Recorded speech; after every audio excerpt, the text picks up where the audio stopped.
Good afternoon, everyone. Apologies for the slight delay there. We're just doing a wee bit of housekeeping. A couple of technical issues that we had to sort out as well. So you're all very welcome here to the Planning Committee here in the Strabane Chamber on the 2nd of July 2025, just after 2 p.m. So without further ado, I will ask the Head of Planning, Suzanne, to read notice and sums of the meeting and then record members' attendance and apologies. And then we'll take it from there. So Suzanne, I'll pass it over to you. Thank you, Chair. Good afternoon, members. You're hereby summoned to attend the monthly meeting of the Planning Committee, which will be a hybrid meeting conducted remotely via WebEx and physically in the Council Chamber, Strabane, on Wednesday, the 2nd of July, 2025 at 2 p.m. Attendance: Alderman Keith Kerrigan. Online. Thank you. Alderman Neri McMorris. Here. Thank you. Alderman Janice Montgomery. Here, Suzanne. Thank you. Councillor John Boyle. Here. Thank you. Councillor Caroline Devine. And Shaw. Thank you. Councillor Sean Fleming. And Shaw. Thank you. Councillor Paul Gallagher. And Shaw. Thank you. Councillor Conor Heaney. And Shaw. Online. Yep. Thank you. Councillor Fergal Leonard. And Shaw. Councillor Patricia Logue. And Shaw. Thank you. Councillor Patrick Murphy. And Shaw. Councillor Martin Riley. It's going to be late. And Councillor Lillian Sinai Barr. Apologies. Thank you, members. Thank you, Suzanne. Thank you, members. And again, welcome to the members of the public, applicants, agents, etc., etc. You're all very welcome here today. So just before we proceed on to the next item, I will do the formality of the broadcast statement. Chair, just before we move on, just the note my attendance. Councillor Christopher Jackson. Apologies. Thank you, Councillor Jackson. Right. Okay. Apologies, Christopher. Okay. I would like to remind everybody physically present at this meeting or in attendance remotely at this meeting will be broadcast live to the internet and will be capable of repeated viewing. The broadcast may be terminated or suspended in accordance with our protocol. Due to your attendance at this meeting, you're consenting to being filmed and to the use and storage of those images for broadcasting or training purposes and for the purpose of keeping historical records and making those records available to the public. Members and approved speakers are, of course, reminded to only have your microphones and cameras on while speaking at the meeting and to use the chat facility to highlight a request to speak if you are indeed online here today. Okay, and of course, the copy of the council privacy notice can be found on the council website. Moving along, members, item 4, declarations of members' interests. I'll take those now or, of course, any time during the meeting. Alderman Montgomery. Thank you, Chair. Could I declare an interest in application LA11 bar 2022 bar 0681 bar F as a board member of the Locks Agency?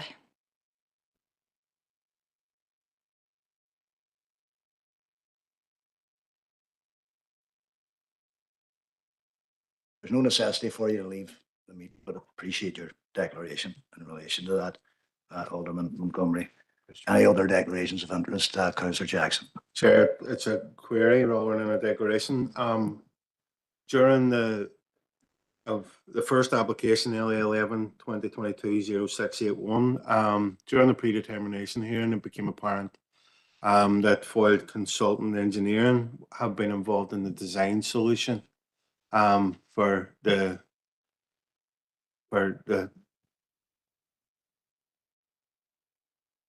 stormwater offsetting as part of this application, and I am on the board of, technically on the board of Foiled Consultant Engineering as a commissioner. So just need a bit of guidance or advice in relation to does that preclude me from being part of the meeting? Thank you, Councillor Jackson. Obviously, I'm in the same situation as yourself. I did discuss this matter with the city solicitor in advance of the meeting, so I'll allow the city solicitor to give both of us advice in relation to that.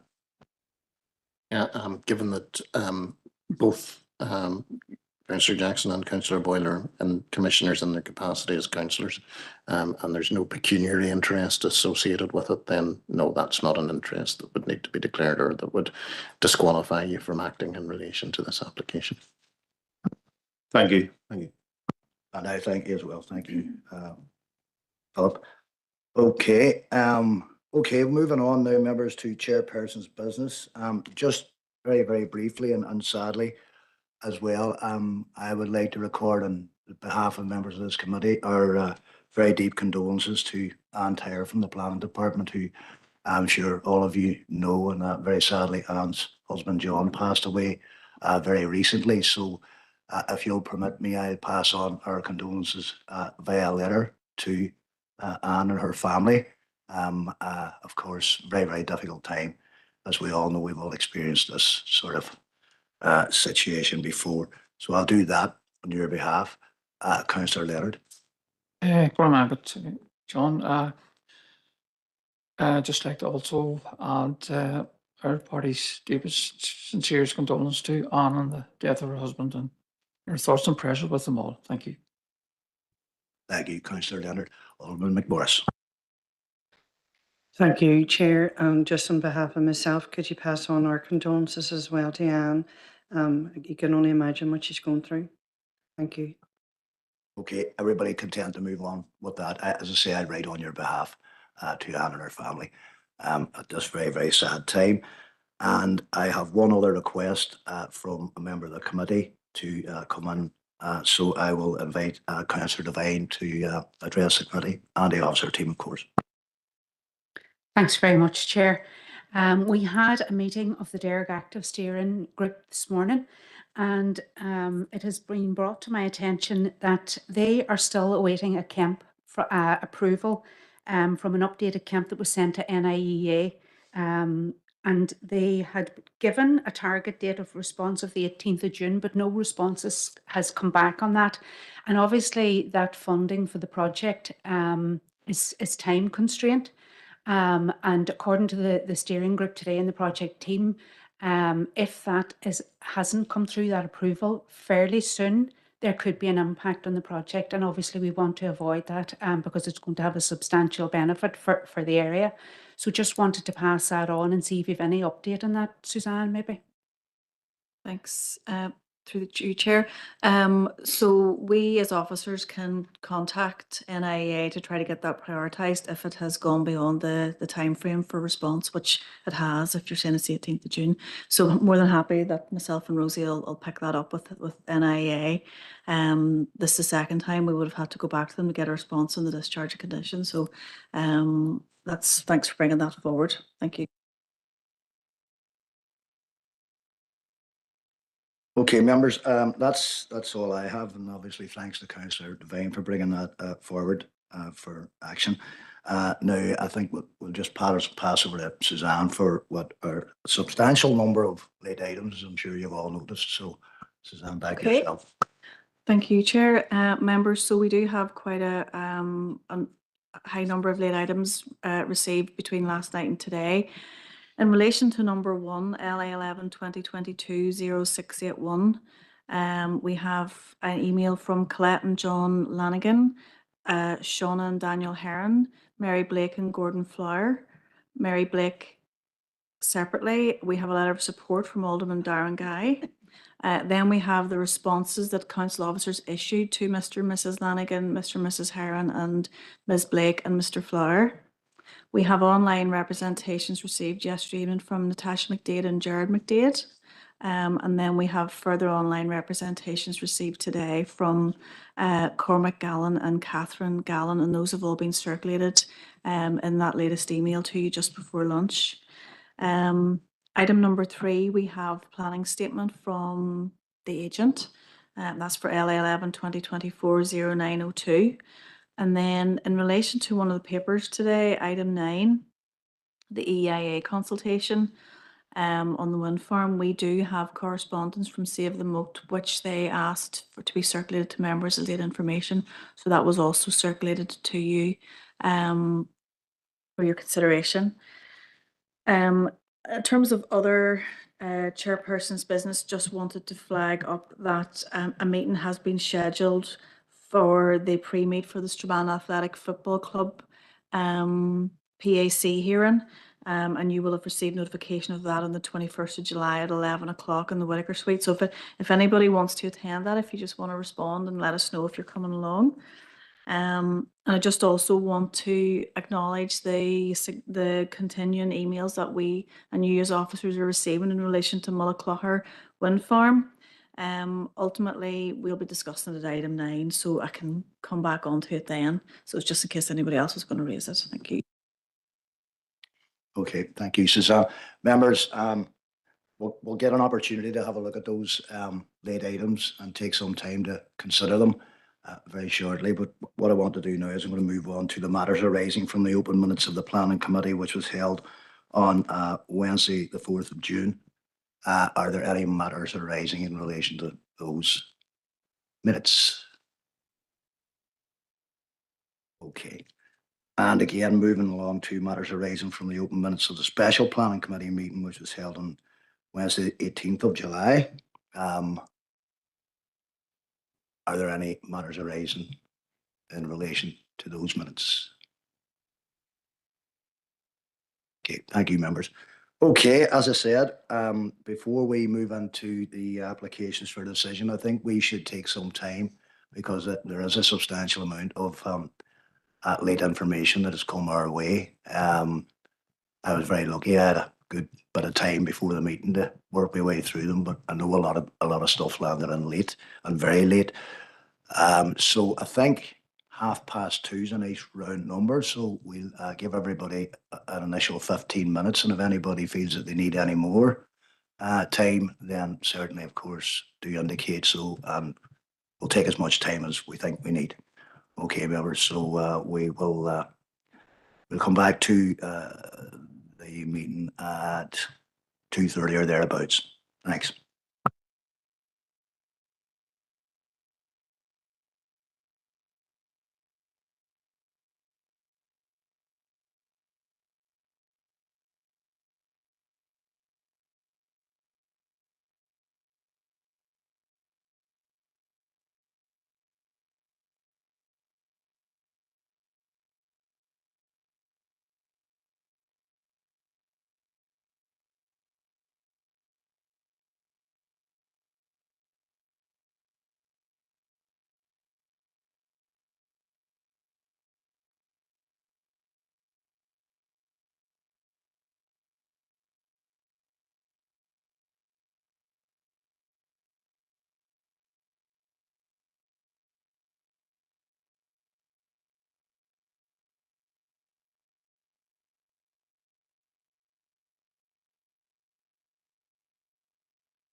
Okay, just reading the room, I think everybody looks like they're content to move on now with the that I open for decision. Just to inform you all as well, I didn't go through a running order because the running order is what's in your pack. It's 1, 2, and 3 in that order. So we will move directly to application number 1 in your packs, LA 11 2022 0681 F. And Rosie's gonna present that for us. So Rosemary, whenever you're ready. Thank you, Chair. Good afternoon, members. Item 1 is LA 11 Chair, 2022. sorry to interrupt, Chair. Sorry, Rosie, for interrupting. Could I Go just, ahead, Martin. Yeah. thank you, Chair. I put into the chat box, apologies for being late. I need to declare an interest on this particular item. So I'd been contacted before I came onto the planning committee by both the applicant and objectors. So I'll need to not take part in this discussion. So can IT put me into the waiting room, please, Chair? Thank you. I'm sure that can be organised, Councillor Riley. Thanks. We'll just give that a second, members.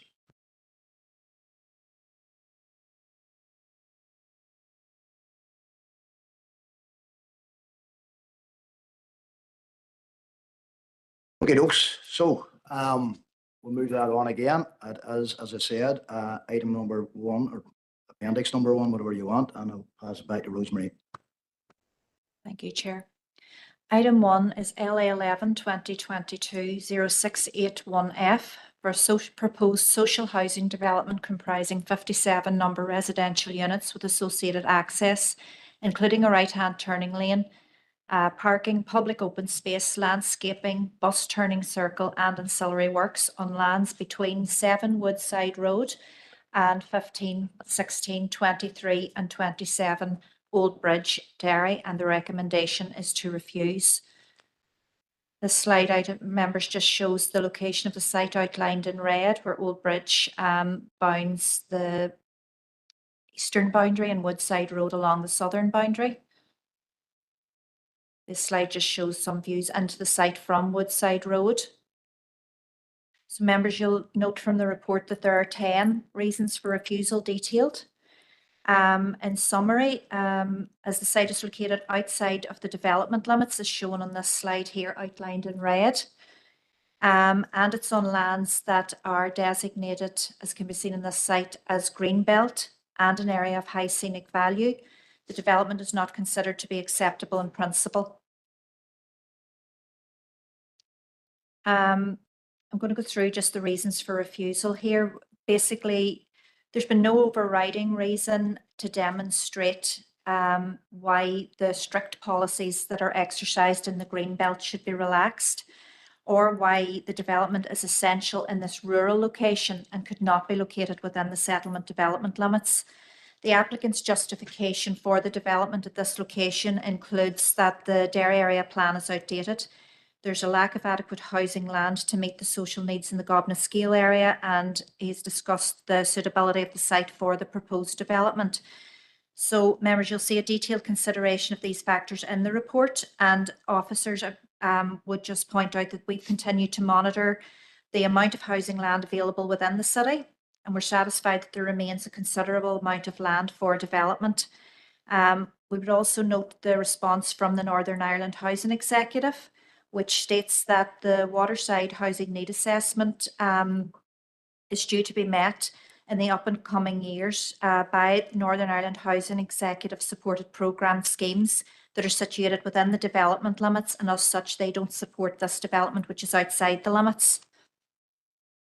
The development would set a precedent by proposing residential development outside of the defined settlement limits.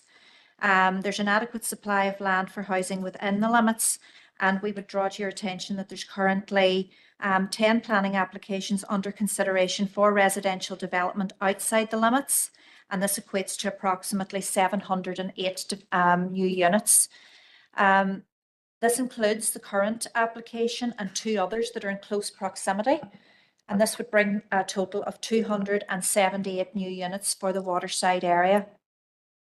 So any departure from the area plan would create an undesirable precedent for similar housing developments on other lands that are outside the development limits. And officers are concerned that approving this application would be prejudicial to decisions which remain to be taken under the LDP. So approval of this application would be premature to the outcome of the plan process.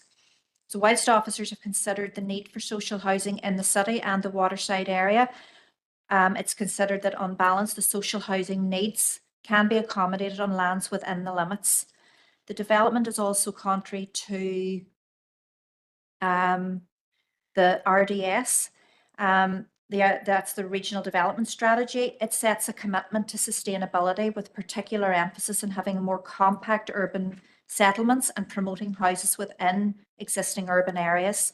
So this proposal, by providing housing outside the existing urban area, is not a sustainable form of development. The development is also contrary to the SPPS, the new LDP, the Derry Area Plan, and the Planning Policy Statement 21, as it would mar the distinction between the defined settlement development limits of the city and the surrounding countryside, thereby resulting in urban sprawl. As the proposal is for a major housing development of 57 units in the countryside, the scale, form, massing and layout would not allow it to integrate satisfactorily into the landscape. It would erode the rural character of the area and result in unacceptable suburban style build-up of development, and this would be detrimental to the visual amenity and rural character of this area of high scenic value, so the development wouldn't maintain or enhance its landscape quality. You'll note, members, that we've received a number of representations during the processing of the application. We've received a total of 134 letters during the processing of the application, and then a further 9 items that are listed today as late items. So the issues of concern to the neighbours who have objected to the application is that the principle of the development is unacceptable, lying outside the development limits. They discuss the social housing need that's in the report, impact on residential amenity, natural heritage impacts, transport impacts, flooding, the connection to the NI Water foul sewer network, the possibility of future development on neighbouring lands. They have raised an issue with the neighbour notification process and the lack of meaningful community engagement.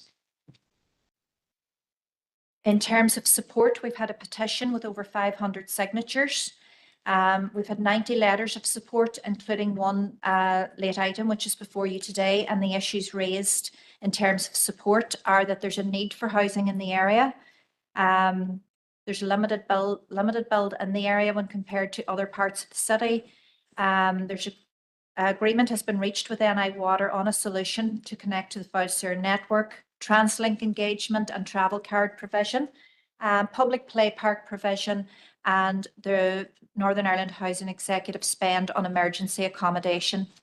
So members, we've given consideration to these issues and we don't feel that they outweigh the principle of the development given its location in the countryside and greenbelt. So refusal is recommended for the reasons in the report. Thank you.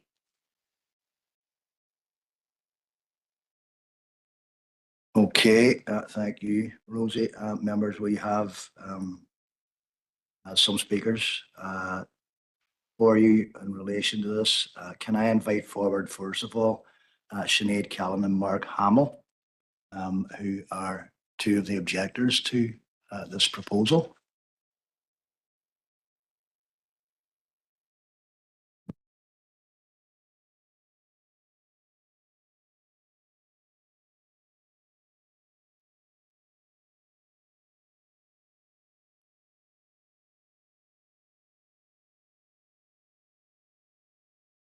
You're very welcome, Sinead and Mark.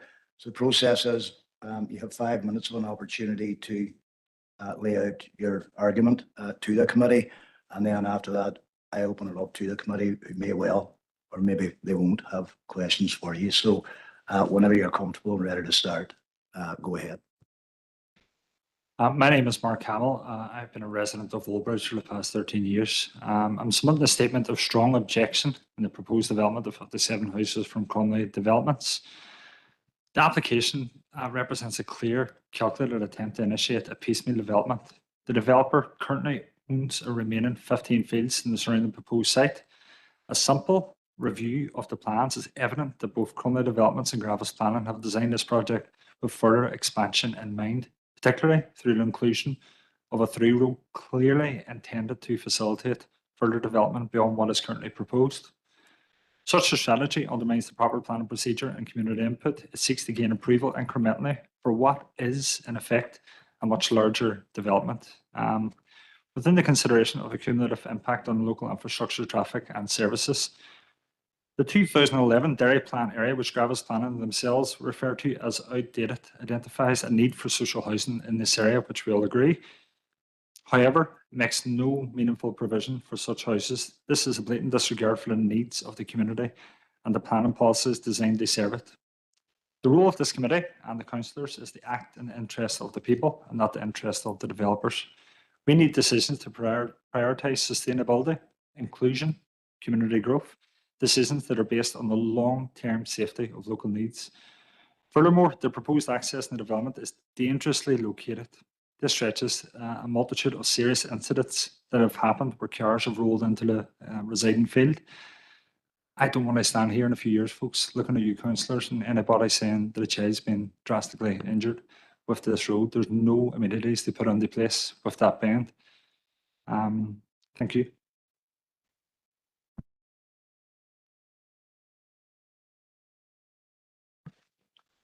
Hi, just before I start, I'm going to, many of my points have been supported by the 10 reasons for refusal, okay?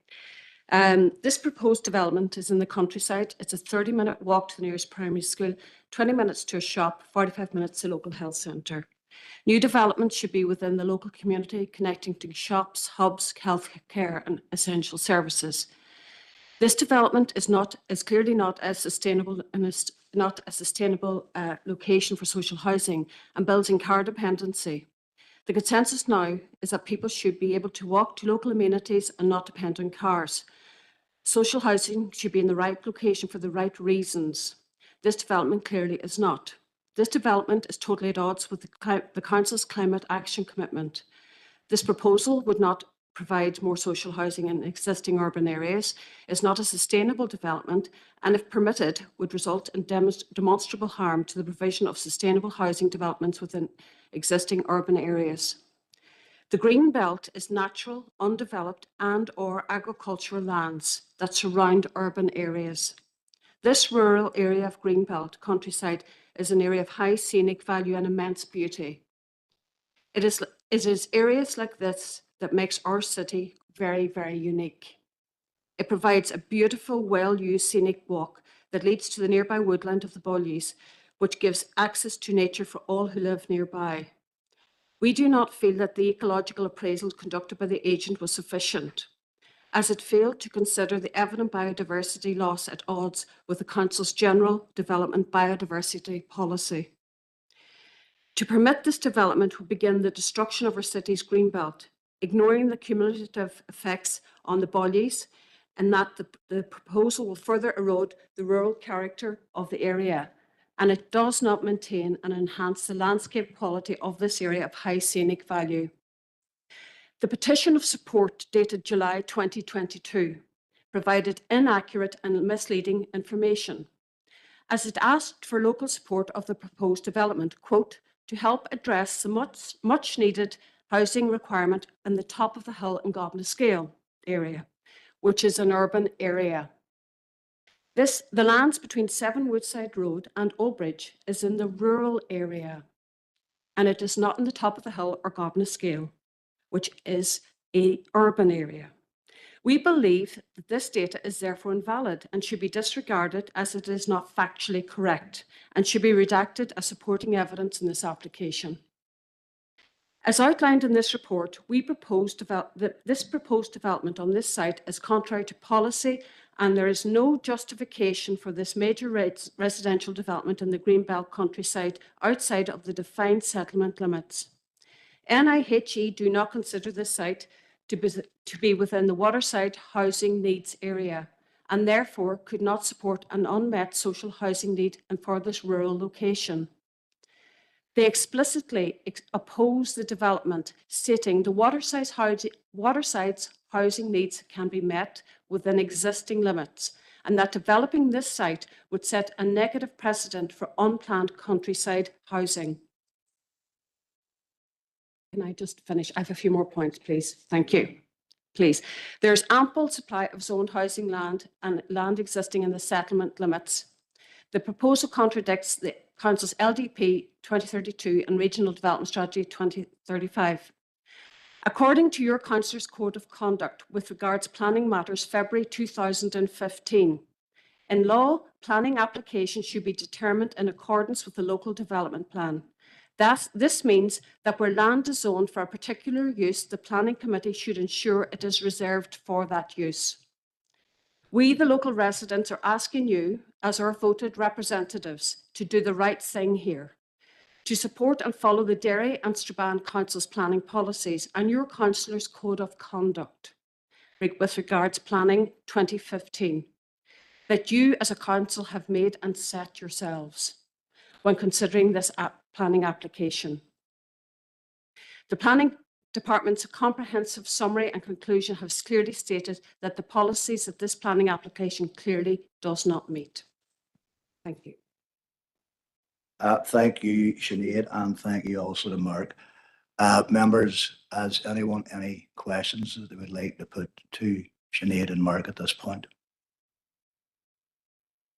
Anyone online?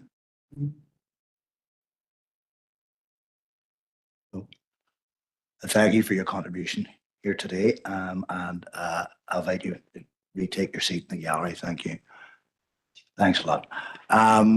Okay, members, and we have some speakers on behalf of the applicant here as well. So can I invite forward Adam Larkin, who's the agent, Anita Conway, Kevin Cromley, Bernard McLaughlin, and Neil McCormick, if you'd all like to come forward.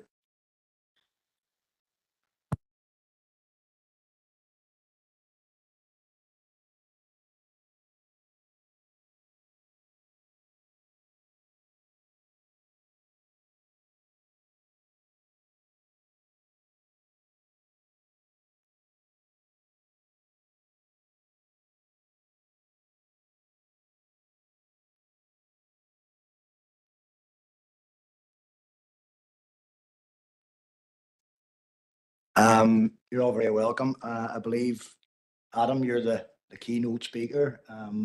But of course, if anybody else, if we have a system of questions that might want to be asked, you might work to answer them yourselves. But so, Adam, basically, same for yourself, 5 minutes, and then we'll move over to questions. So, okay, sorry.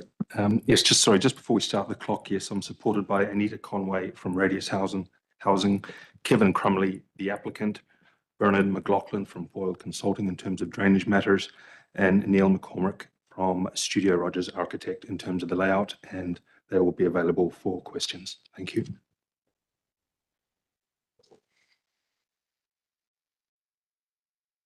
Thank you, Chair and members, for the opportunity to present today. The applicants, Radius Housing and Kevin Crumley Developments, are proposing 57 social housing units made up of 49 detached and semi-detached family homes and 8 apartments to meet a significant shortfall in the provision of family-sized accommodation in the Waterside 1 area of the city. The application site is an attractive site, the type of which does not normally present itself for social housing development.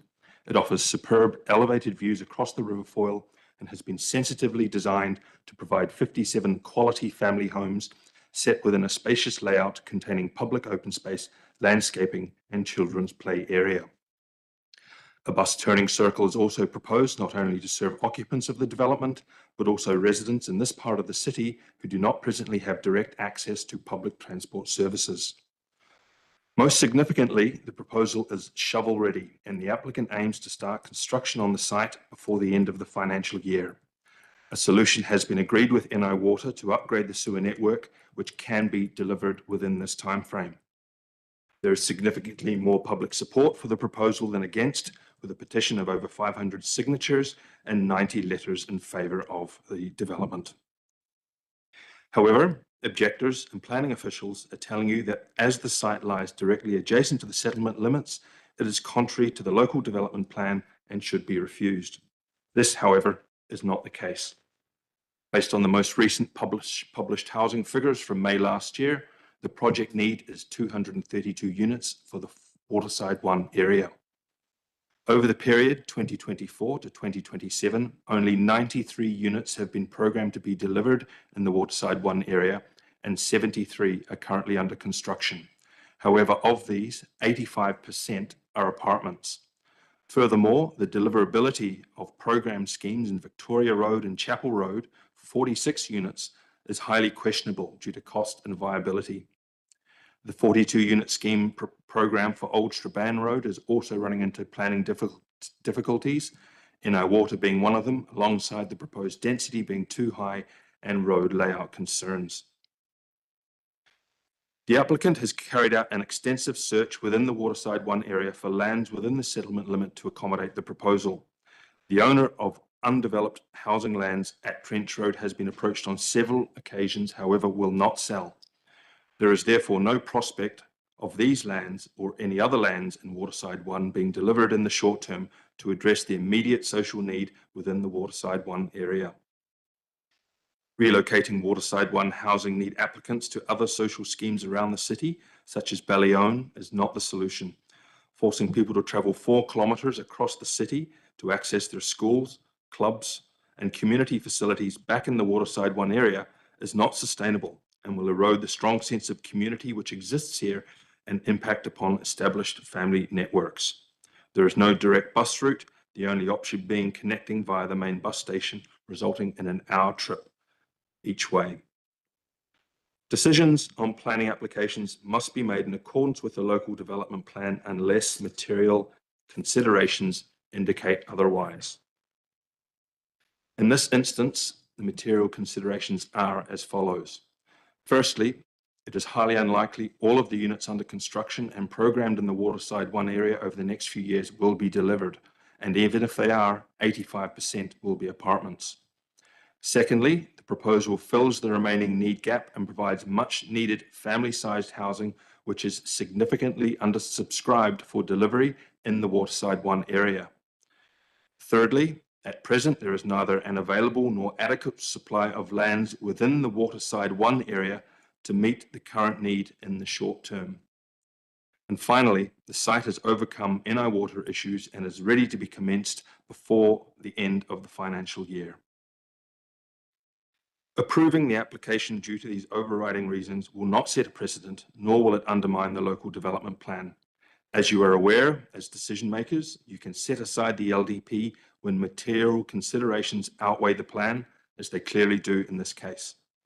We respectfully request members to approve the application to provide much needed family homes in the Waterside 1 area in a high quality development on an attractive site which is shovel ready and deliverable in the short term. Happy to take any questions you may have. Thank you. Thank you, Adam. Okay, so as Adam says, they're happy to take questions from you members. So I'll put it open to the floor. Does anyone have any questions that would like to ask Adam or indeed the others present? No one in the chamber. Is there anyone online that might have any questions for them?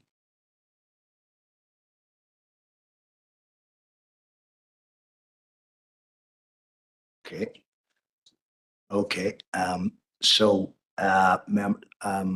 Members, now what we're moving to now, of course, is open it up to questions for Rosie and the officer team. So again, over to yourselves. Does anybody have any questions for Rosemary or any of the officers in relation to this?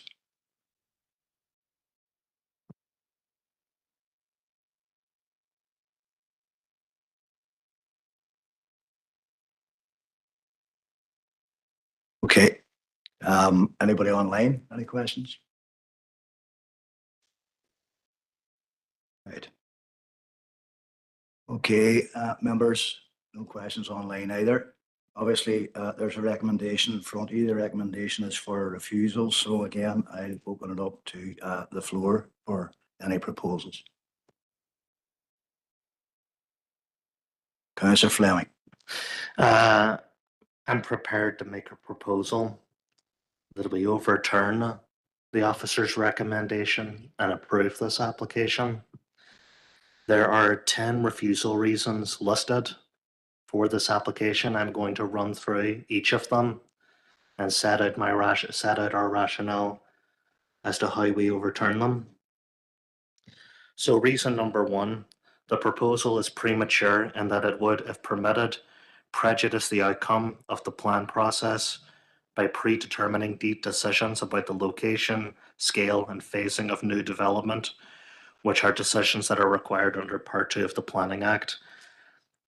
Under HOU 1 of the LDP 16.24, there is an exception. As an exception to the phased approach, the Council has identified that there may be a specific shortage of housing land matched with a very high social housing need in certain local areas. There is an acute need for social housing in Waterside 1, and as the agent has alluded to, there is no land available for family-sized residential social housing. Admittedly, there are apartments being built in the Waterside, but these don't address the social housing need of young families in Waterside 1. 16.24 goes on to state, if no alternatives can be identified after a sequential consideration, it may be necessary to exceptionally permit some additional housing lands, etc., whether inside or outside settlement development limits. So, in my view, that overcomes refusal reason 1. It also overcomes refusal reason 2. As far as refusal reason 3 goes, the proposal is contrary to strategic planning policy statement for Northern Ireland in that the proposed development would, if permitted, result in demonstrable harm to the provision of sustainable housing development within existing urban areas. There are areas zoned for housing in our council area that are currently being hamstrung and constrained by capacity issues within E.I.A.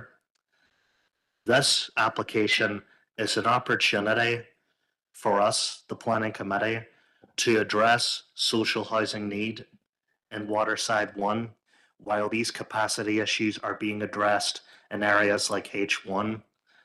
As councillors, we have a duty and an obligation to take other material factors into consideration when looking at this application, and a social housing crisis is a huge material consideration. So, in my view, that overcomes refusal reason number 3.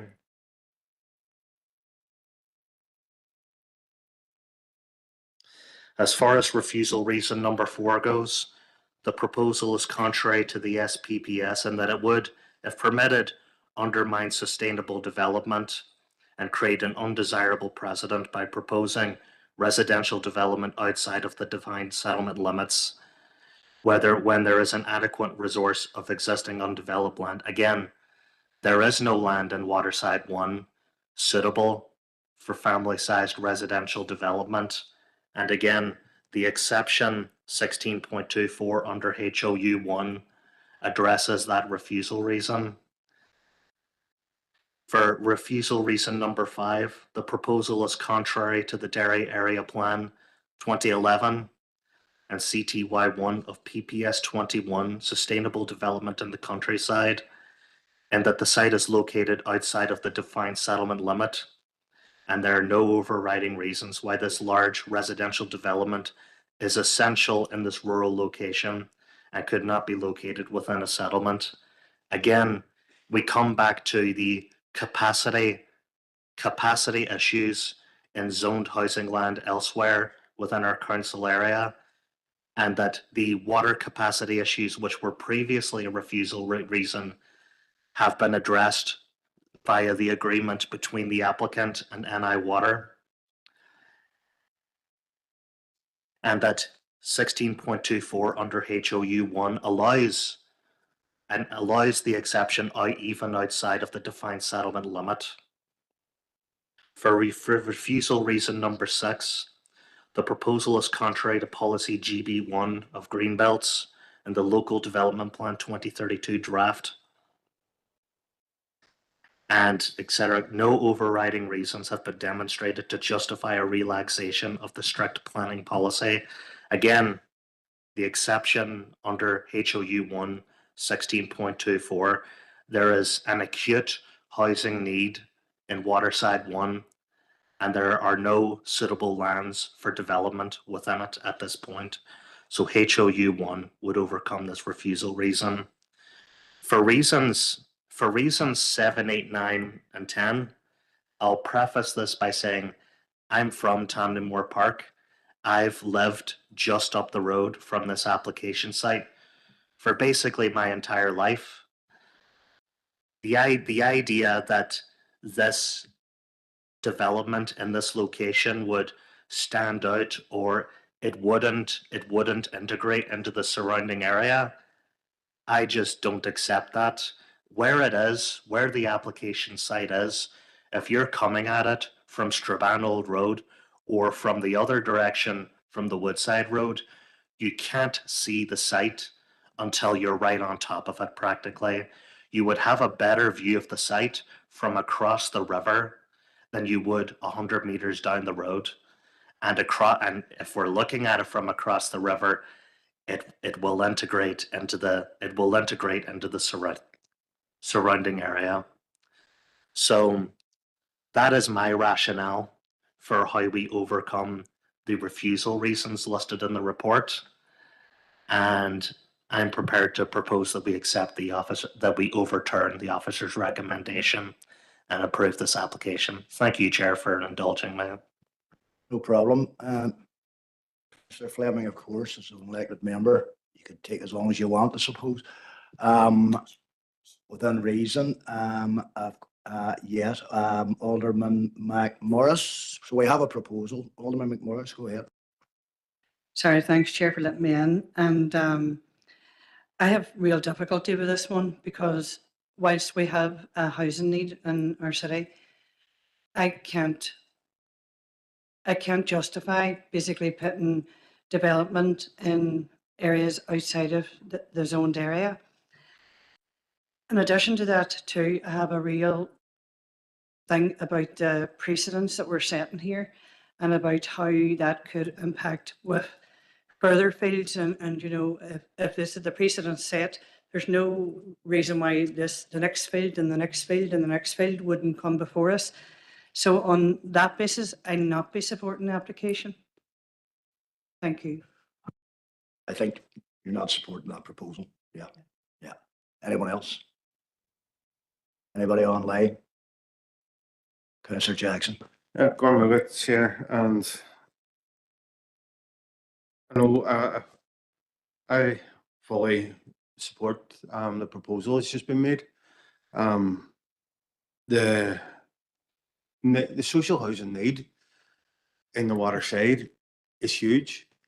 The social housing need in Waterside 1 is unprecedentedly high, and there hasn't been any social housing delivery in a large scale in zoned housing land. I think what we're looking for is and like we've seen a hugely successful scheme that was developed in St. Bregans Park nearby that provided homes for more than 100 families, and there's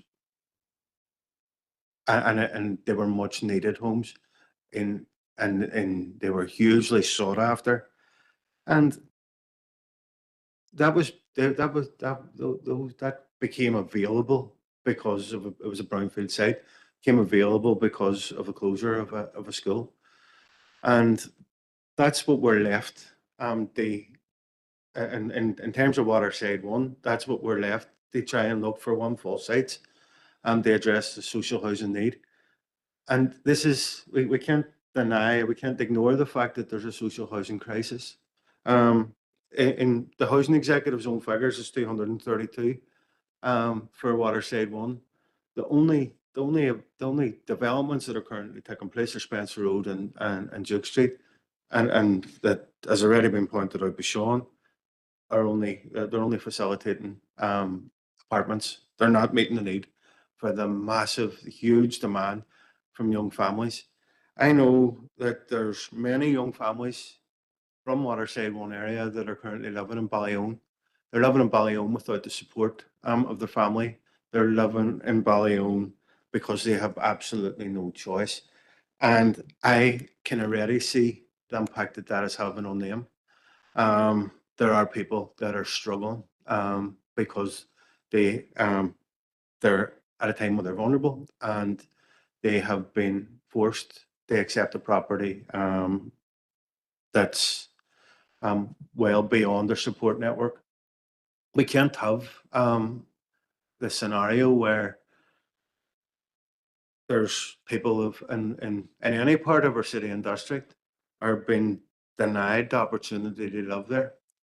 I understand that there are concerns from existing residents, but I just want to point out that I enjoyed when growing up. I enjoyed the walk out the boilies. I explored the boilies. I explored the boilies with one of the objectors, and there's been a lot of development since those days that I was growing up. They now, and I still go out and enjoy the boilies with my young family, and it certainly hasn't degraded in any way because of the developments of Tamnymore, Foxhill, Woodside Heights, or Old Bridge. So there's, I don't accept the argument that that rural character of that part of our district is being eroded or would be eroded if this application was approved. I think, as Sean has outlined in his proposal, there's mature vegetation and that would help the integration of this application. I can see how it can be unique in terms of it. The site itself is perfect for that integration, and it does, and the mature vegetation does protect against any concerns of urban sprawl. And that's, I accept that ideally this is a decision that should be taken as part of the local policies plan and the phase 3 zoned housing. But we can't ignore the fact that there is a huge housing crisis. And Chair, there's within Rosie's report, it was referred to the fact that there was adequate zoned housing land, and I think I can't reinforce this point enough. There are major capacity issues with the sewer network. We can't be there, and we can't ignore that. We can't have that false reality that there's all this zoned housing land, and if only developers would choose to build here. There are developers that are being prevented from building much needed homes because of capacity issues with NI water. That needs to be addressed, but it's going to take time. Jackson, I'm apologizing, but you're going to have to wrap it up here soon, please. Chair. Carry on. No, bear in mind, you're actually saying an awful lot of what's already been said as well. So if we can, Chair, move it on. Well, I'm extremely disappointed. You decided Councillor Jackson, I'm just trying to manage a meeting. If you could try and cooperate with me in regards to that. So, if you had much more to say, I have no problem with that. But really do bear in mind, we're trying to get the meeting moving. Maybe you can backtrack a bit quicker. Chair, there's a huge social housing need, and you might want to sweep over that, but Councillor Jackson, I'm not trying to sweep over it. That's been said by you already. That's been said by others already as well. So we got a responsibility in this chamber to take decisions based on all our material considerations, and we can't ignore the fact, and we can't live on we can't base on are decisions based on the false reality that there's adequate zone land. There isn't. There simply isn't. And this application would go a small way to alleviate some of the pressure until such times as the zoned land becomes available. I am more than content to support and second the proposal that's just been made. I want to express my disappointment from the response from the housing executive. There's no organisation within the city and district that understands the housing pressures more than the housing executive, and their response to this flies against every single conversation I've been having with housing officers over the last 10 years. I know that every single person from Waterside 1 who contacts me on a daily basis about the need for social housing and the desperate need for them to be housed are contacting the housing executive on a daily basis, and the person that has responded on behalf of the housing executive is completely out of touch. So I am disappointed in that, and if we're going to address the housing need within our city and district, we need a different approach from the housing executive, because the responses like this are failing the people that are on waiting lists. So, Chair, talk about longer than they get there than otherwise would have, but despite being interrupted, I would urge the committee to recognise and hear the voices of local representatives who are dealing with social housing on a daily basis, who recognise the real need on the ground, and recognise the fact that we're currently living within a housing crisis within our city and district, and that has to be a consideration when we're taking decisions, this committee. Thanks, Chair. Okay, Councillor Jackson. As I said, Councillor Jackson simply trying to manage the meeting, not trying to stop people from speaking. Councillor Gallagher, go ahead. Thank you, Chair. I'll be a wee bit quicker. Chair, I'm content that the material considerations given by Councillor Fleming gives weight to support the proposal to overturn the officer's recommendations. Thank you, Councillor Gallagher. Councillor Devine. Chair, thank you. I have the hard copy of the LDP in front of me, and I also have the revised, updated copy, and I'm just noting from that 16.24 has actually been revised to 16.3 on the revised copy. Thank you, Councillor Devine. It's always handy having the book with you, as they say. Or you bring your Bible. Okay. Anybody else got any contributions they'd like to make? Members, I will say that I completely 100% agree.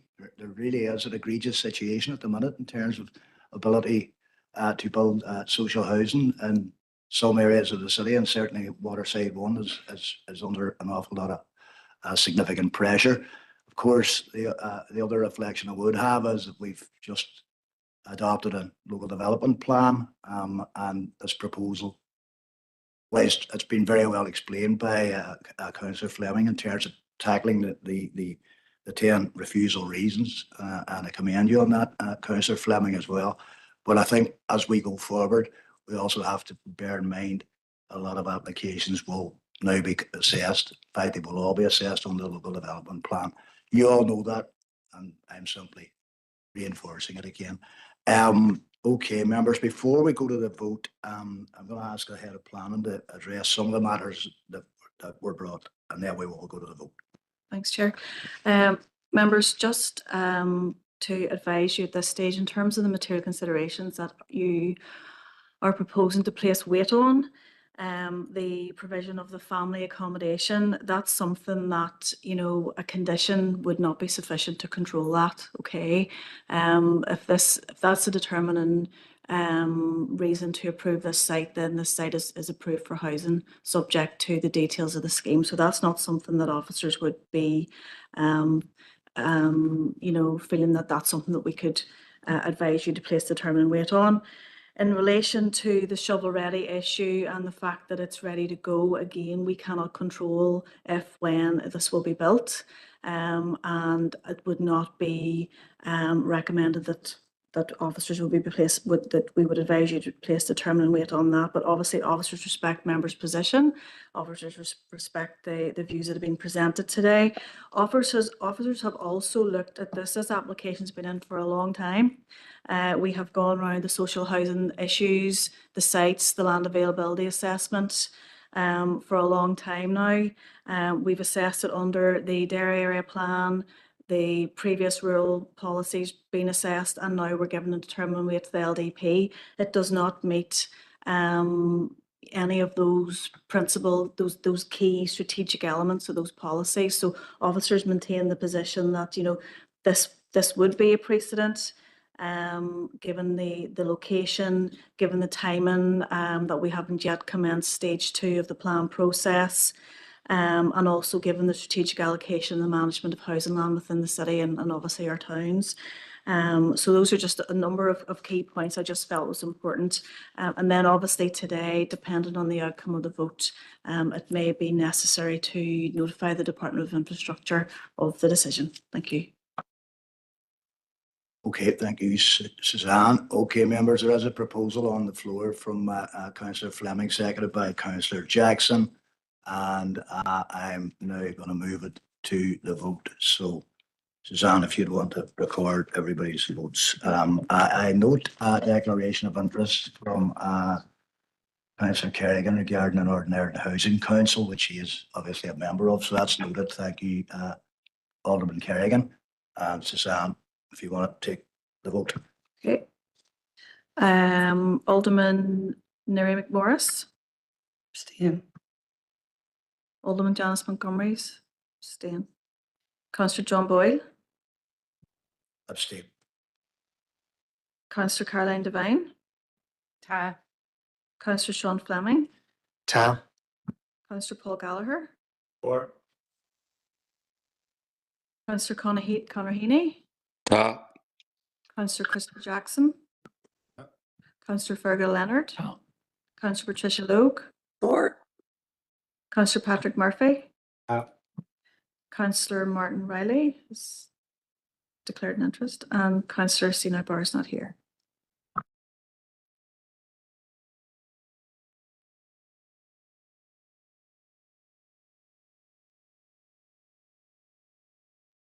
Okay, members, so the proposal is carried, 8 for and 3 abstentions. And as advised by Suzanne, the next part of the process, I suppose, is that this will now be referred to the Department for Infrastructure for their consideration as well. So thank you to all the speakers who came here today. And we will now move on to the next application, which is LA 11 2022 0766/O. And our presenter is James.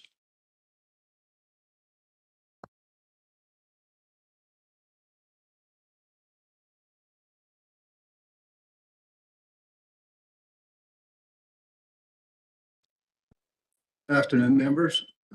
Item 2, LA 11 2022 07660 is an outline application for the redevelopment of lands to provide an additional 4 dwellings, including an amended access at 9 Mullaghmore Park, Baltnagelvin. And as you can see from here, the site location map on the left, it's the long triangular wedge between Church Road and Mullaghmore Park, and you can just see it there on the right, outlined in red. The site itself is quite substantial, and this is the rear garden, which we would halfway into the application site, looking towards the dual carriageway. And that's just to the left of that, showing the existing outbuildings. That's the existing house that sits at number 9 Millbrook, and as part of this application, this is to be retained and still used as a house. The 4 dwellings then will be located behind.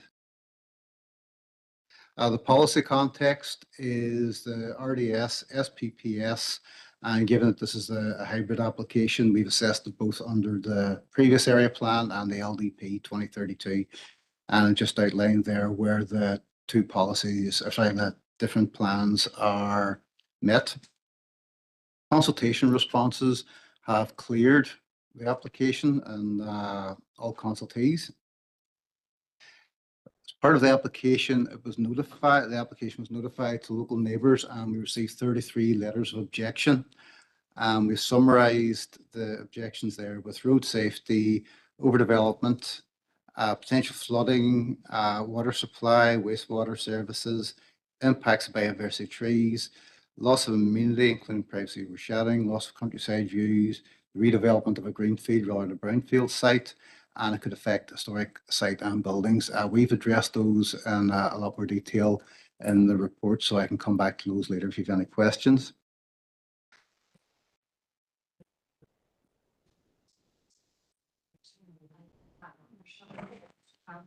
Hang on, I'll try this one. Could just be me. Is that okay?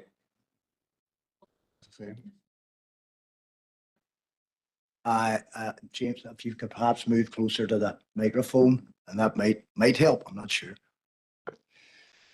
How's this? Can you hear it a bit better? I'll try not and shout.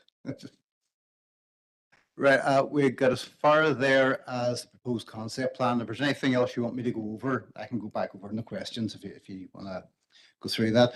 The proposed concept, it's an outline application, so therefore they've demonstrated how 4 additional houses would sit on the site itself.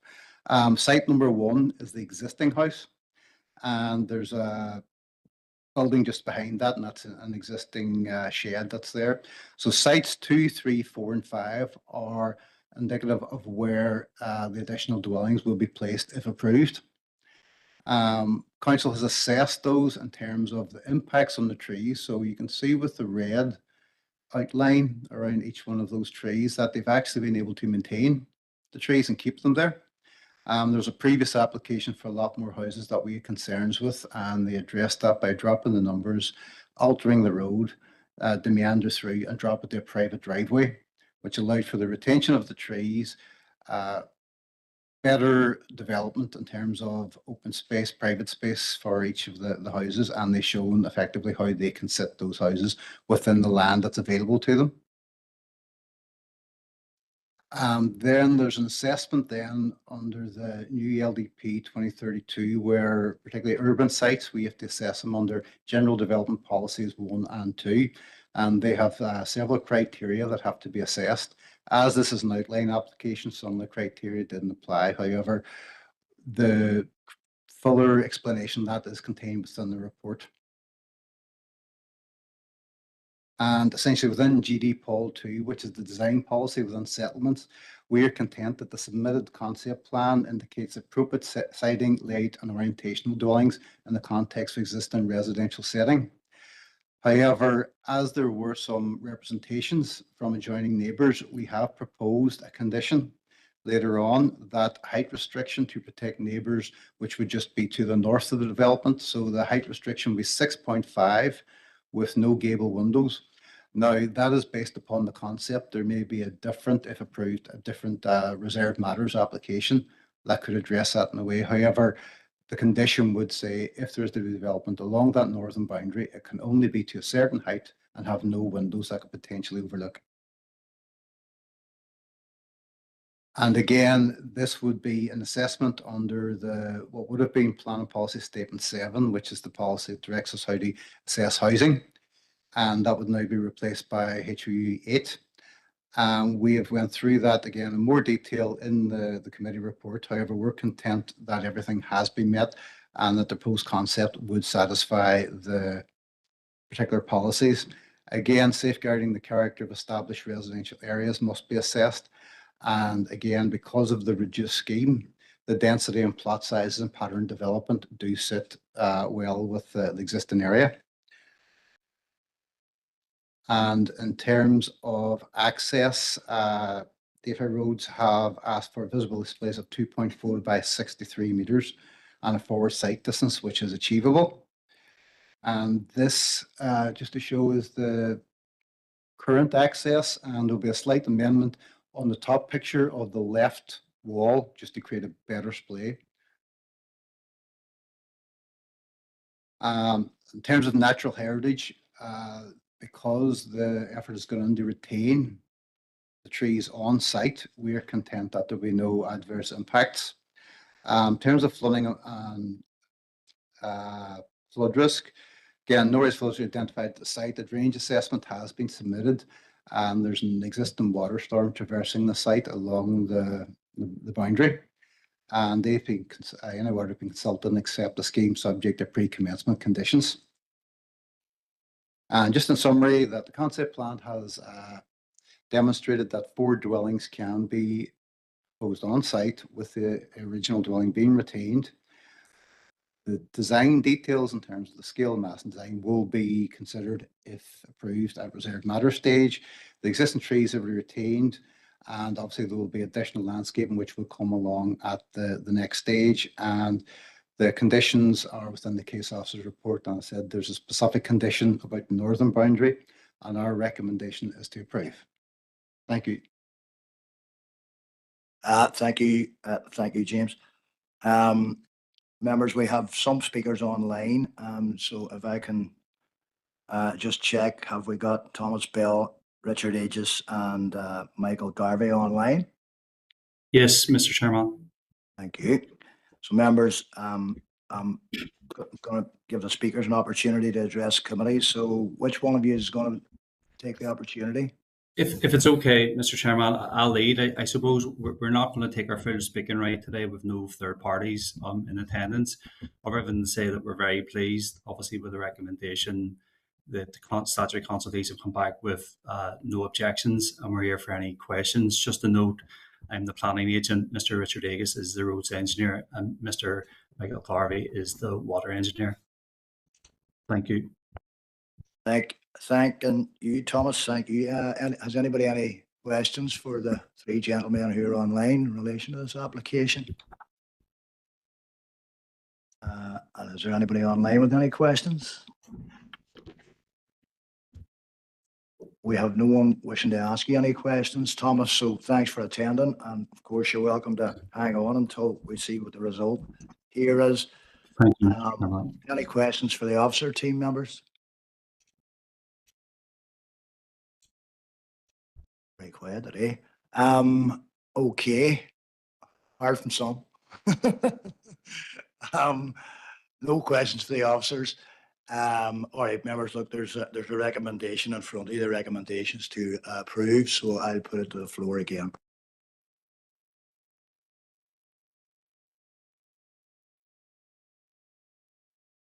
We got any proposals? Proposal top.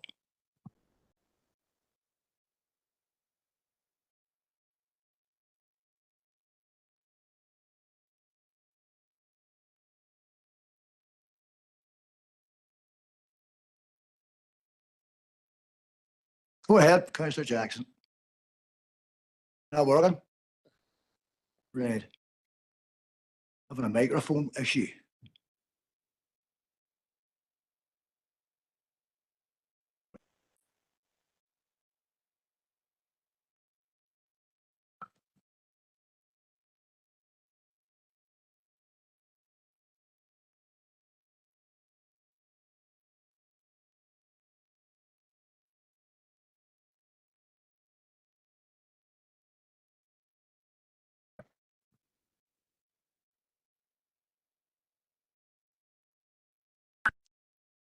Chair. Conor Heaney online. Just in the absence of microphones in the chamber. Go ahead, Conor. No, just in the absence of microphones in the chamber, I'm happy to propose a recommendation.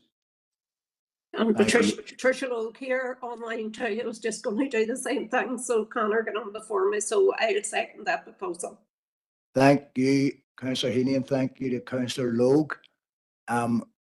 Members, I'll move it on in the absence of the microphones, and then we'll put it to the vote. And at this point, it's probably going to have to be hand signals for if you're for or against. So Is anybody going to vote against this recommendation? Alderman McMorris is going to abstain. Is anybody online going to vote against this recommendation and the proposal from Councillor Healy and Councillor Logue? So Alderman McMorris has abstained, and apart from that, everybody else is in support of the proposal. Thank you.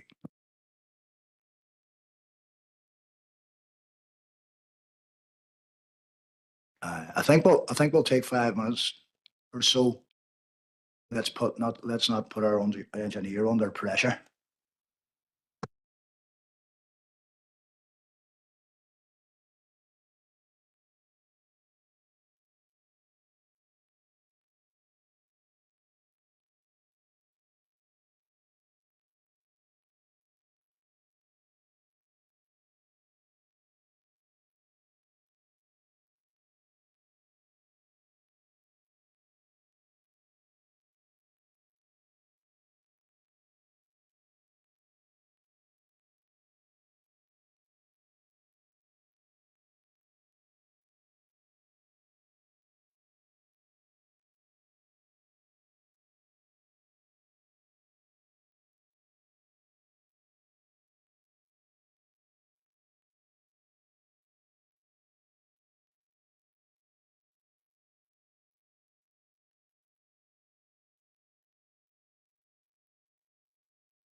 Hello? Yeah.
Okay, members, and for those online, I think you're all aware we've come up with a plan B. It might make it a little bit more awkward than normal, but the microphones for those of you who are on the committee online, the microphones and the members part of the chamber have gone for a burden and are not working. The engineers are working on that, but in the meantime, I propose we do move on to Plan B, and Plan B is effectively if any member wishes to speak and be heard, obviously, then the seat at the far end here, microphone's working there. So if you raise your hand, then we'll give you the time to move into the speaker's seat. Okay, so are we all content to move on that basis? Yes? Yeah, and we can hear all of the members online as well. So we'll take it from here, see how it works. So we'll move on to the next item on the agenda, which is number 3 in the booklet, and it's LA 11 2024 0902/O. Your microphone's not going to work.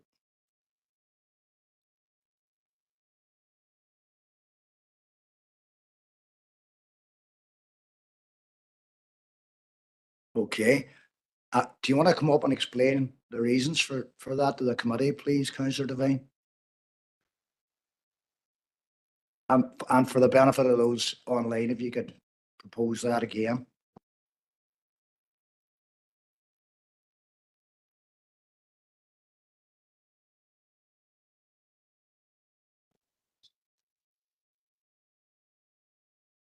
Chair, so looking at the late items that come in, the planning statement, although the application has come in as an infill site, I see in the planning statement it also refers to the cluster policy in the LDP. It's difficult, I think, to ascertain from the photographs that's there in terms of how close they are and whether they cluster or not. I suppose my question is, can it be assessed under, I think it's how 22, and could we possibly have a site visit just to see the situation? I'm certainly understanding where you're coming from, Councillor Devine, actually, because I do agree. And when you looked at the planning statement that came in, and you looked at that, it certainly seemed to be giving out that information that might prove useful for a site visit. So Councillor Devine, on that basis, is proposing a site visit. Is everyone content with that proposal? And you're going to second that proposal, Councillor Leonard? Yeah. And is everyone online happy enough with that as well? Yeah. Yeah, okay with that. Thank you, Councillor Logue. And if I don't hear from anybody, I'll assume everybody's unanimously happy enough for a site visit for that one. Content, Chair. Content, Chair. Yeah. Thank you, Alderman Kerrigan. Okay, members, that was a quick one. We will, of course, arrange for a site visit for as soon as possible, if that's okay with yourselves. Laura, thanks for coming along. But your day will come on the sun again, you know, so don't worry about that. Okay, so that was unexpected, but at the same time, I appreciate where you're coming from, Councillor Devine. All right, we'll move on to the next item on the agenda then, and that is item number 9, which is the E.I.A. consultation on the SPD. And Suzanne is going to take us through that. Item 9. Thanks, Chair. Good afternoon, members. As you'll see from your packs, we've received a consultation from the Department of Infrastructure regarding a current application they have, L11 2025 0011F for Mullaghmore Wind Farm, just northeast of Plumbridge. So this is a consultation on the environmental statement. This is a requirement through the environmental impact assessment regulations.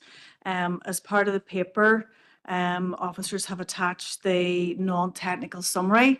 As you'll be aware, the full documents are available on the planning portal and obviously at the various locations.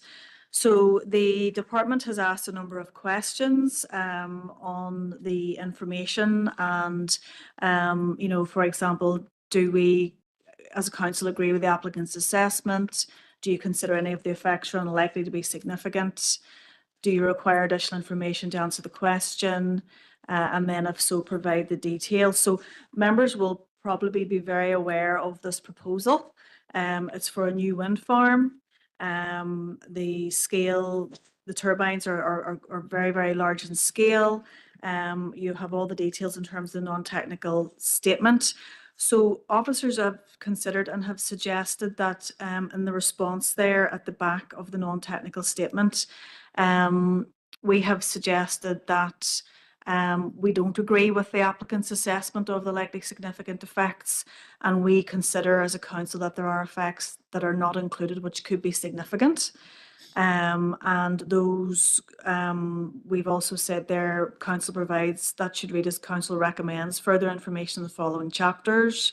Chapter 1, the introduction to proposed development. Chapter 2, the planning policy, obviously to take account of the new LDP. Chapter 3, design, evolution and alternatives.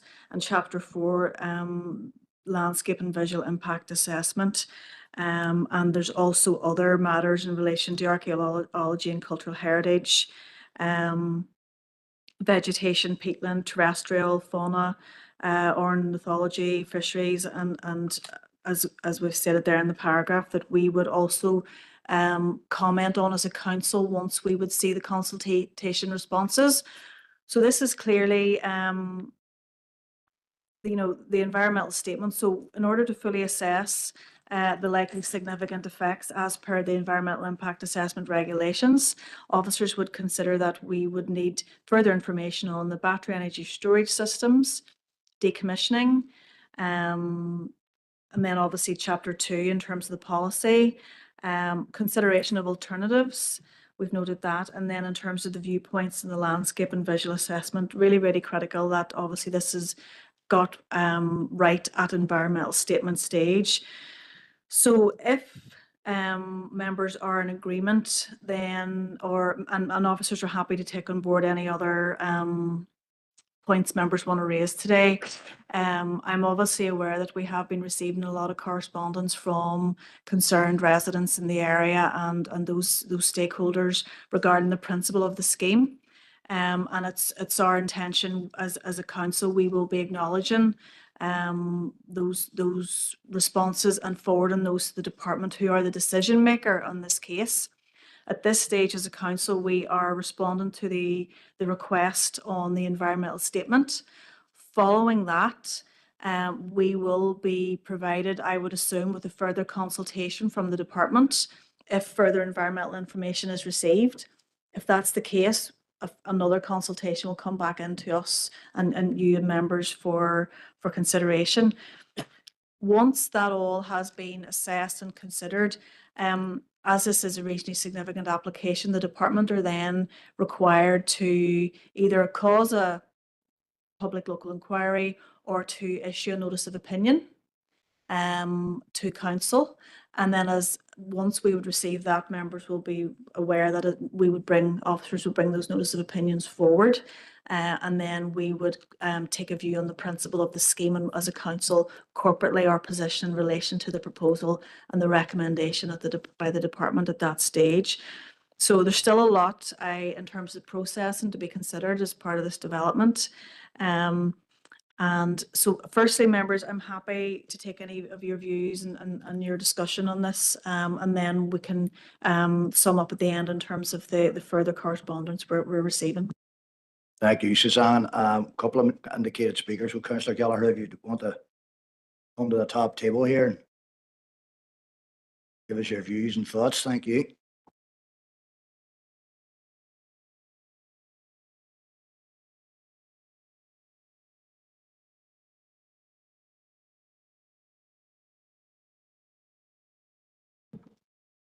Thank you, Chair. Thank you, Suzanne, for that. I am looking at the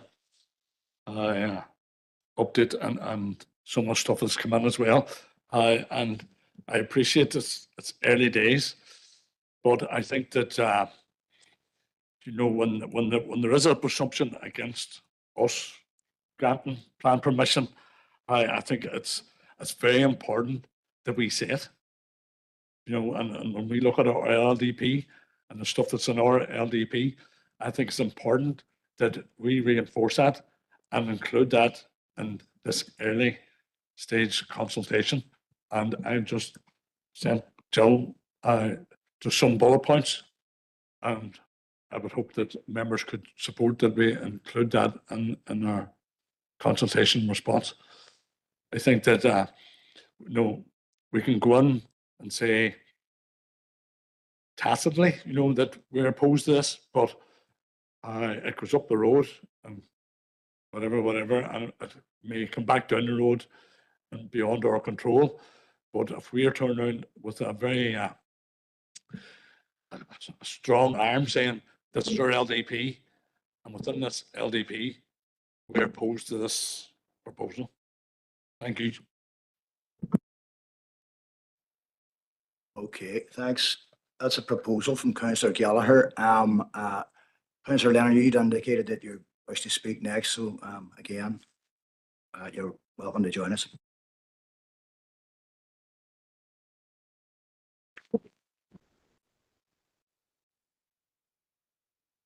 Thank you, Chair, and thank you, Suzanne, for the paper today. This is indeed a very important matter to many people, and I welcome the fact that there has been further information sought on the likely significant effects, such as what you already mentioned, the landscape and visual assessment, and the battery energy storage systems, for example. I also welcome that it is included that the applicant's revised chapter to assess the proposed development against our LDP has not yet been received. It is essential that Council are provided with the opportunity to provide a response to this whenever it is received. The LDP clearly sets out how we make decisions on planning, and this needs to be respected, including our duty to protect the spare AONB and the SEAs. And yes, our presumption is against planning in our AONB. Thank you. Thank you, Councillor Leonard. Members, there is actually a proposal there for you to consider, assuming everybody can read it all right, from Councillor Gallagher.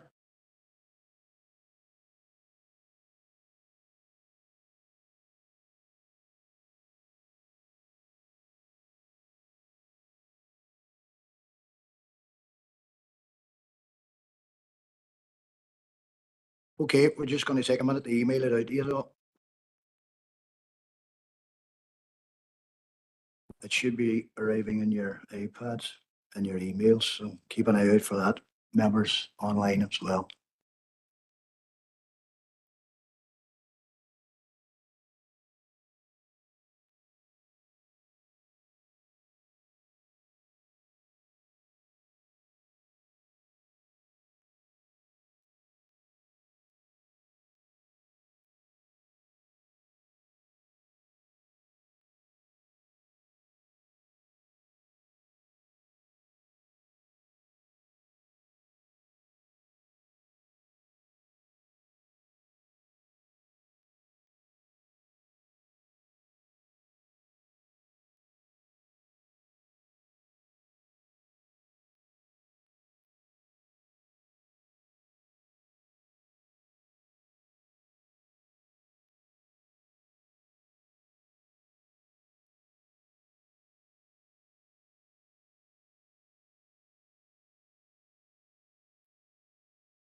Okay, members, look, I'm happy enough to second that myself, Councillor Gallagher. I'm in entire agreement with every line of it. So I'll open it up to the floor, but I'm content to second the proposal.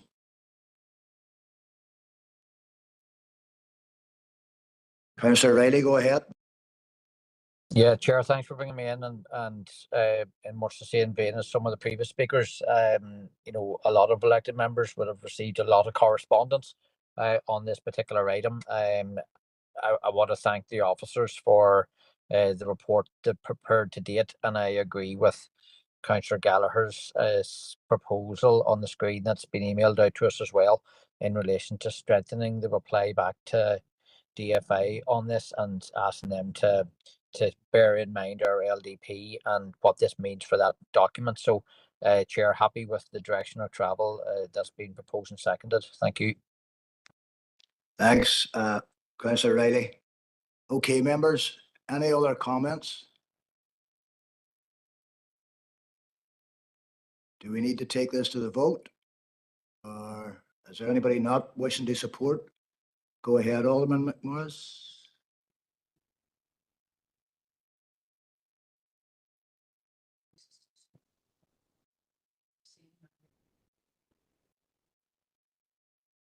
Are you not picking me up at all? No, you know.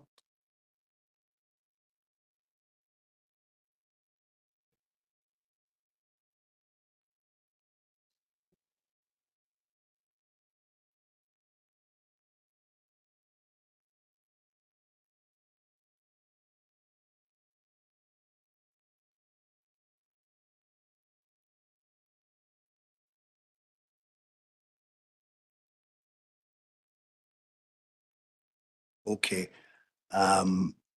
Okay, members, is everybody else content with this proposal from Councillor Gallagher? I personally think it does strengthen the message that's going up to the department, myself, you know. So anybody online not happy with that direction of travel, let me know. Okay. Okay, members, we'll include that in the response. Yeah.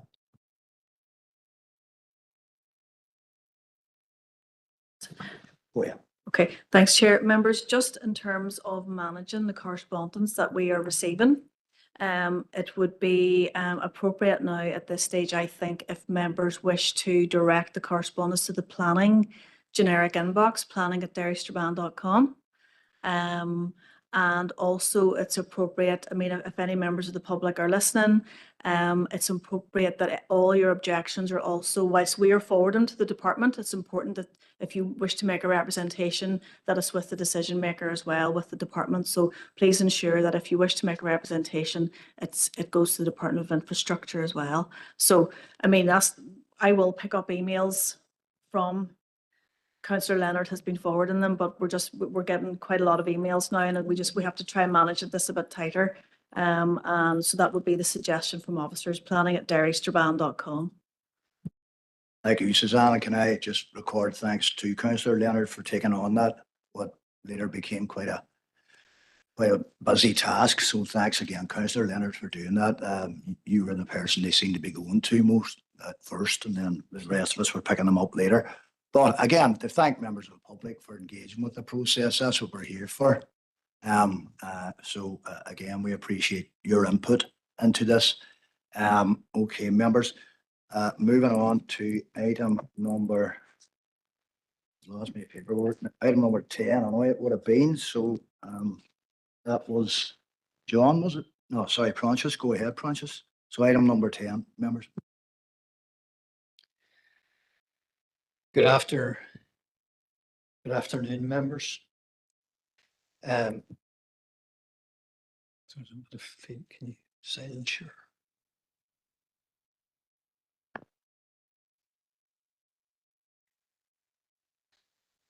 Good afternoon, members. The purpose of the report, sorry, just bear with me.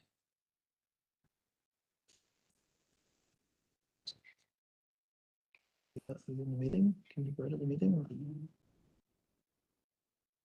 you hear that? I remember Morris was complaining about feedback as well, but nobody else is getting it. I can hear it coming from here.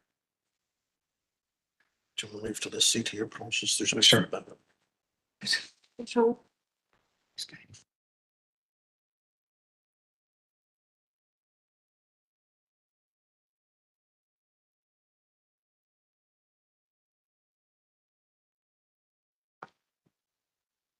Good afternoon, members. Yeah, that's much better. I can understand how you feel. Members, the purpose of this report is to advise that a consultation letter has been received from Fermanagh and Omagh District Council requesting input from this council into their emerging LDP. They've sent us this letter as we are an adjoining council, and they're asking about the potential cross-boundary matters, and particularly any sites of local nature conservation importance or slinkies. Officers have prepared a draft response at Appendix 7 for which we're proposing to issue to Fermanagh and Omagh District Council. Members, by way of background, briefly, just to recall that Fermanagh and Omagh District Council adopted their LDP plan strategy in March 2023. And since that time, they've been working on preparing their local policies plan, the second part of their LDP plans, their LDP. As part of the statutory and practical requirements, they are actually required to consult with adjoining councils, as we will be in the very near future.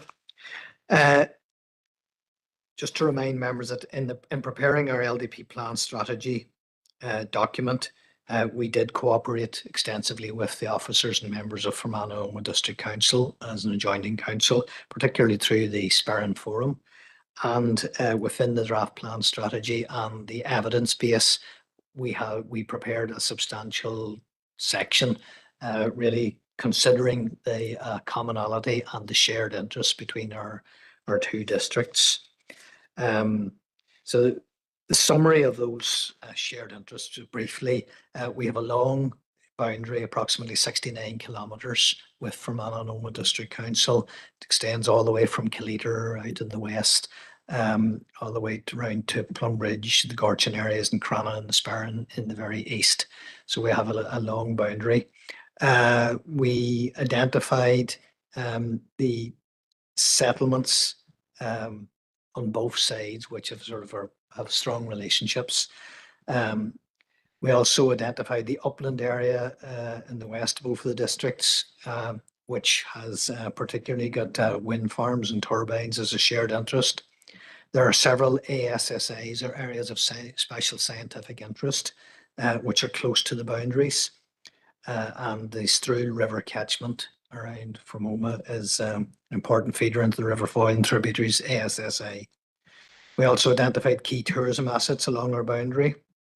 The A5 road being a major transport corridor with an interest for both districts, and obviously the Sperrin AONB being a key shared interest, particularly settlements like Newton Stewart, Plumbridge, and on their side Gorchin being key gateway settlements to the Sperrin AONB.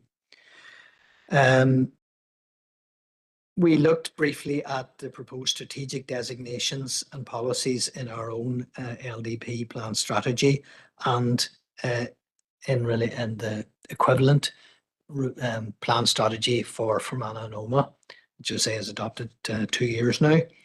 And they're reasonably compatible and cognizant, and they are consistent with each other, and they don't jar, which is the important requirement. So they do complement each other. So in relation to their specific query about whether or not we are proposing any slinkies, and they are proposing slinkies or special landscape, local areas of landscape importance. The response is that this council is not proposing to designate any of those slinkies. Instead, we're relying on the formal local, regional, national, and international designations, where there's actually legal protection for those designations, and they aren't going to be part of our LDP, because it was felt to be of limited value and actually could be counterproductive for local areas, because there's no legal protection for them to support their LDP designation. So in particular, we draw the attention of the designations close to our boundary, particularly the Ferry Water Bogs, ASSA, and obviously the shared Sperrin AONB.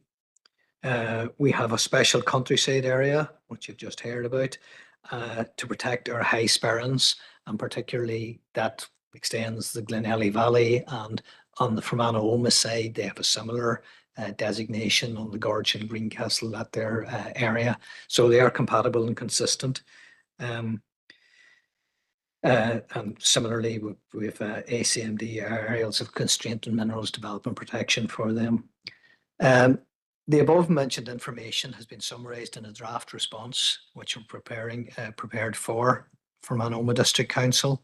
And members, the recommendation is that this draft response letter is, as presented in Appendix 7, should be forwarded issued to from Anoma District Council from this council. As part of the recommendation, we've said that look, if members have any additional suggestions or some emphasis they want to put in, to make it within the next 5 days, so that we can then proceed to issue the letter from Anoma District Council in a timely manner. Happy to take questions, members. Thank you, Francis. Okay, members, obviously you can see Appendix 7 there. Has anybody anything at this point that they wish to add or subtract from that draft letter? Okay. Nobody online either, I don't think. No. Okay. Well, members, if people have any further considerations, can you forward them on to Francis in a timely fashion, and then that letter will be issued 5 days from now. Okay. Thanks, Francis. Okay, item number 11, which is the SPG planning guidance documents, and I'll ask John to walk us through that. John, please. Okay, hopefully my microphone works. Members will recall from the report to the Planning Committee on the 4th of June, the first tranche of 6 draft SPGs, supplementary planning guidance documents, that are to be issued for public consultation at the same time as the adoption of the plan strategy. So this paper introduces the second tranche of SPGs for member input, and then for agreement for them to also be issued for public consultation. So SPG, it's non-statutory planning guidance that supports, clarifies, and or illustrates by example the policies in the plan strategy. So at the 4th of June meeting, it was agreed to proceed towards adoption of the plan strategy. And members will recall that the policies, of course, in the plan strategy have started to be applied with more weight, and will apply fully immediately on adoption of the plan. And the existing area plans and planning policy statements will no longer be material, even for planning applications already in the system. So some of the existing SPGs that DFI produced, including the Development Control Advice Notes, the DCANs, were local in focus, and they will cease to have effect once the council adopts its LDP plan strategy. There's also a list in your report of other departmental SPG documents that are more regional in focus, and they will be retained unless and until they are replaced by the department. And there's a list in your report of those. So as in the last paper, we have prepared SPGs as and when resources have allowed, and subject to the other essential tasks that we have been doing to move towards adoption of the plan. Some of the SPG documents are adopted versions of the previous development control advice notes, some of the ones in this tranche, or other DFI guidance, and others are really new documents or have adopted parts of the existing PPSs or previous PPSs. So there's 8 SPGs in the current batch, if you like. The first of those are what we've called DMANs, which is Development Management Advice Notes, because development management is the current term that we use. So they're based on the old Development Control Advice Notes. And there's 5 of those.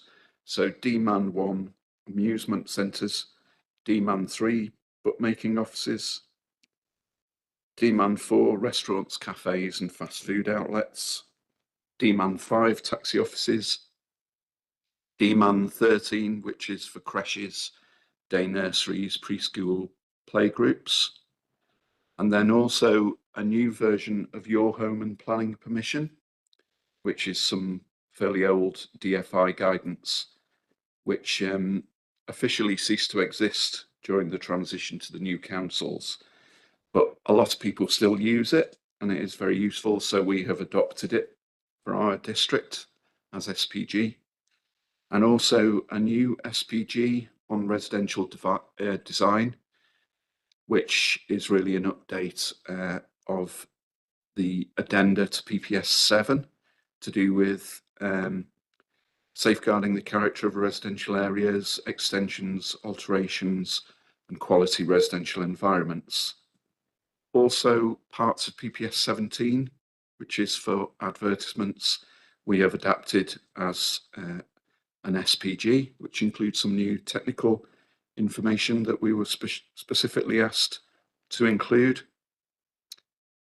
So it's recommended that members review the contents of the proposed second batch of SPGs and advise officers of any proposed or suggested changes before we go to public consultation at the time of adoption. So clearly, given the expected date of adoption, if members could provide comments, it's quite short. Deadline by next Wednesday, the 9th of July. Thank you, Chair. Thank you, John. Okay, members, again, very important piece of work, very substantial piece of work as well. Does anybody have any comments that they want to add at this point? Obviously, again, if not, then there is an opportunity over the next few days. The deadline, what, next Tuesday, did you say, John? Would it be Wednesday, the 9th of July? Yep. If I've got the day right. Okay, so anybody wishes to make any further comments, send them on to John by next Wednesday. Okay. Right. Okay, the next 2 items are for information. That's item number 12, which is the appeals update, and item number 13, which is a list of decisions issued. Any comments or questions in relation to those? Okay, can I have a proposal to move into confidential? Show of hands. Thank you, Alderman McMorris and Alderman Montgomery. And we'll just give it a wee second here before we go into confidential.